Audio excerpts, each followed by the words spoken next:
Welcome to One-on-One with Walt Lascos.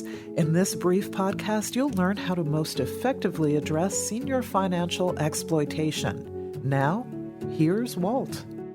Today we'll hear a story about a scam attempt that is certainly new to me, one I haven't heard before, so I think it's also important that you hear it as well.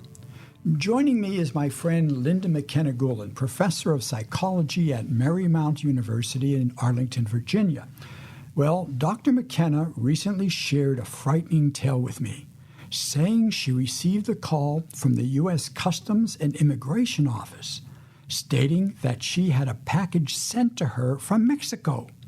The scary insinuation was, however, that this package contained all sorts of drugs. Doctor, this call had to be quite alarming for you.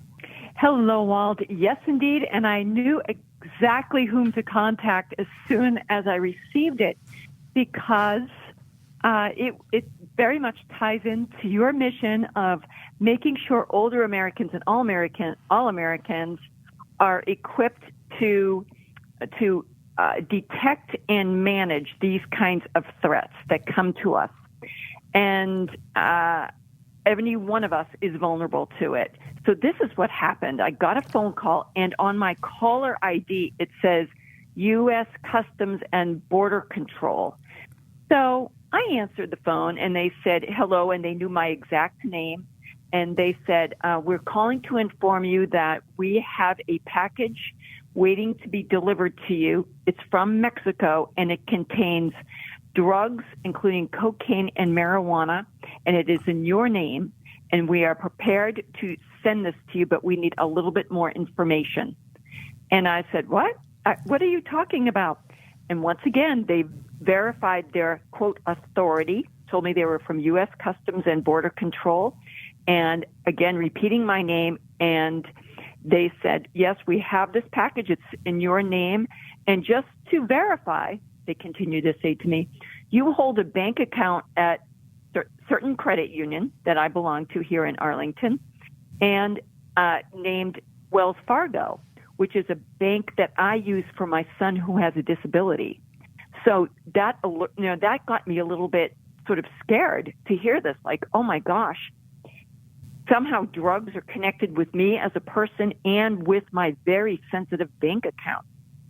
So I really was concerned, and I listened carefully, and they said, we'd like to know your exact address and whom we can deliver this to. I said, drugs? Long story short, I had to think about it a lot because they sounded like authorities. And to add just a little personal twist, I am taking a trip this coming summer to Bogota, Colombia, for a 1-week vacation. And I thought, oh my gosh, somehow some wires got crossed because I'm planning to travel in this region of the world. And then I started thinking about the tips that you've provided to your listeners and to our friends at the credit union, that no government agency will ever call you directly. They will not do that.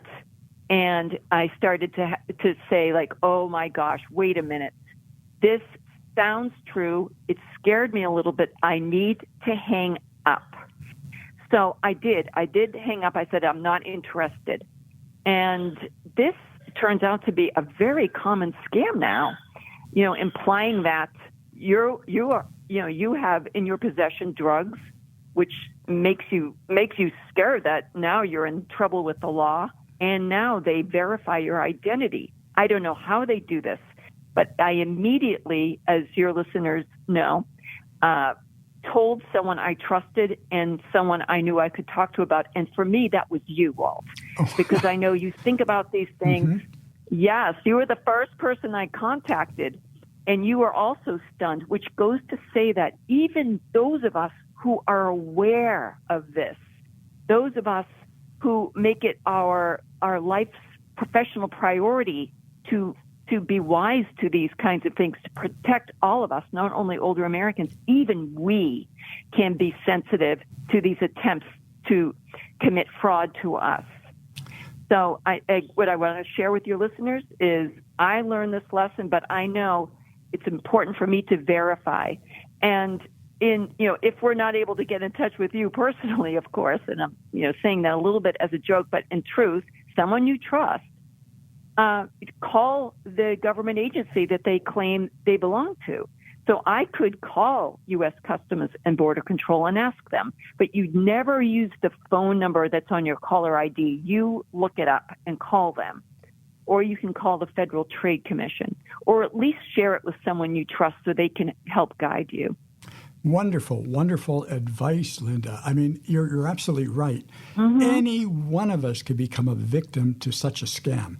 And it seems like there's no limits to the creativity and the outreach of these perpetrators, because they're constantly coming up with new angles, new ways to try and deceive, innocent folks from feeling, and becoming emotional that somehow they're in trouble with the law, or they're going to be arrested, or we're coming to get you and you need to send money.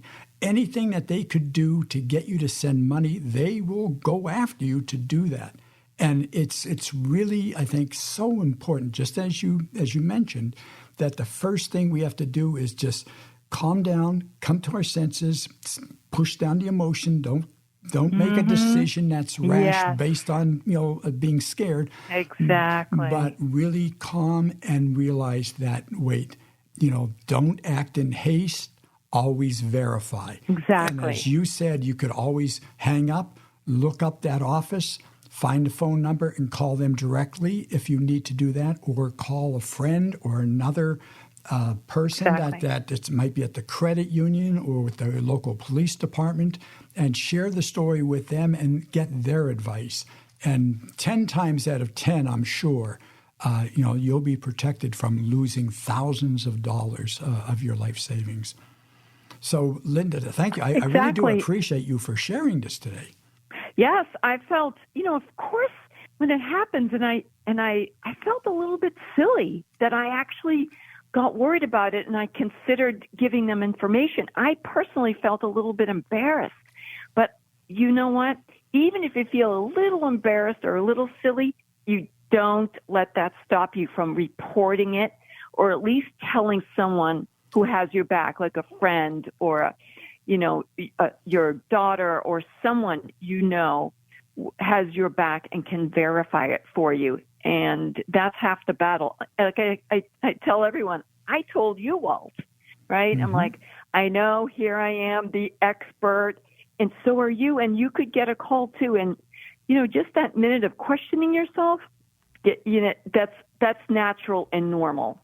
But hang up and tell someone you trust. Exactly. And, I like to look at it like, let's get them rather than them getting us. So when this does happen, report it to the proper authorities as well, because a lot of times those authorities, the Secret Service, the FBI, the local police department, can really come to your aid and save you save others from falling victim to the same kind of crime. Save others. Exactly. The more you report it, the more they can get on top of it and protect others. And isn't that what we all want to do? We all want to look out for each other during these times. Exactly. We need to be good Samaritans. Thanks again, Linda, for sharing your tale today My pleasure. to prevent us from falling victim to such scams and fraud. We really appreciate you being with us. My pleasure, Walt. And thank you all for listening. Stay safe. If you've enjoyed this conversation, don't forget to follow One-on-One with Walt Lascos wherever you get your podcasts. Feel free to send comments to walt@lascoscommunications.com. And to learn more about how you might support the prevention of elder financial scams, visit lascoscommunications.com.